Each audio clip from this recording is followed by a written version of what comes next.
and the king more answerable to the public. Maybe not to the whole of the public, maybe not to the whole of the population, because but make it more democratic in this way that they would be more answerable to the public.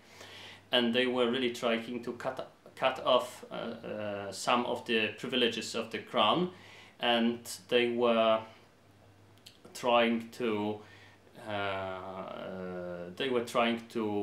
make it more, also a little bit more taxation without representation, and no taxation without representation. This tendency was exactly the same as it was on the other side of Atlantic, that many liberal politicians criticizing the government, the British government, and they were sympathetic with the American claims, some of those claims, but about this a little bit later maybe.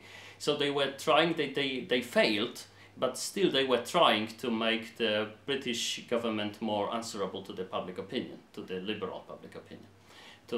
So the same tendencies basically. So perceiving this conflict as some sort of a conflict between the very archaic British government and very modern thinking American one is a mistake. A common mistake in historiography and in thinking about history in general, maybe even more in thinking about history in general. The Americans, they wanted to, they were not understood back then. Also by those Whig liberal politicians, they were sympathetic with them, because the English liberal politicians from the Whig party, from this main bulk led by Marquis of Rockingham, they were thinking that the Americans would like to participate in the British Parliament, to have members of the British Parliament, just like Scots have participated and had members there.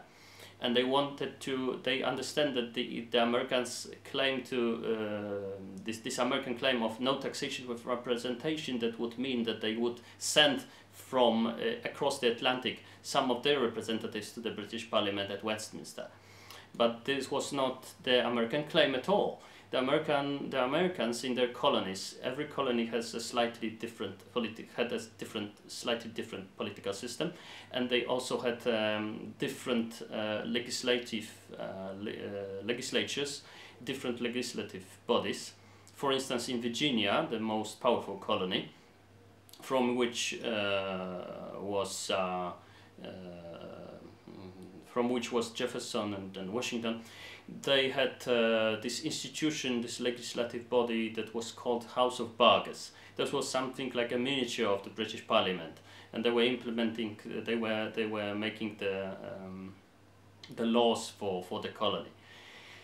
So they wanted basically that the British Crown would accept this House of Burghers and the similar bodies as some sort of an equivalent of the colonial equivalent of the British Parliament. It was almost unimaginable.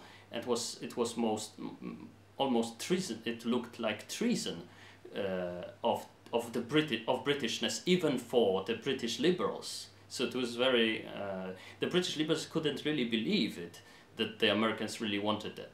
They couldn't really believe that, for instance, Benjamin Franklin wanted it. To have their equivalents of British Parliament. It was hardly imaginable for them. So they didn't understand the colonies, and that's why the conflict was so bloody and long ongoing.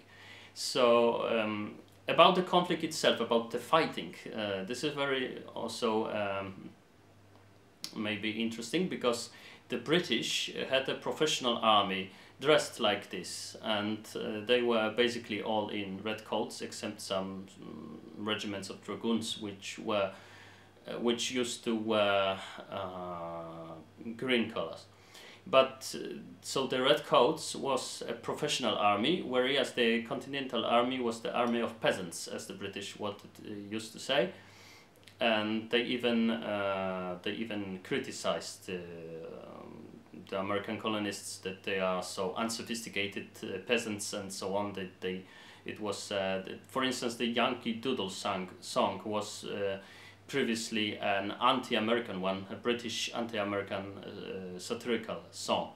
Yankee Doodle went to town riding on a pony. He stuck a feather in his hat and called it macaroni. Macaroni was a type of a very sophisticated hairdress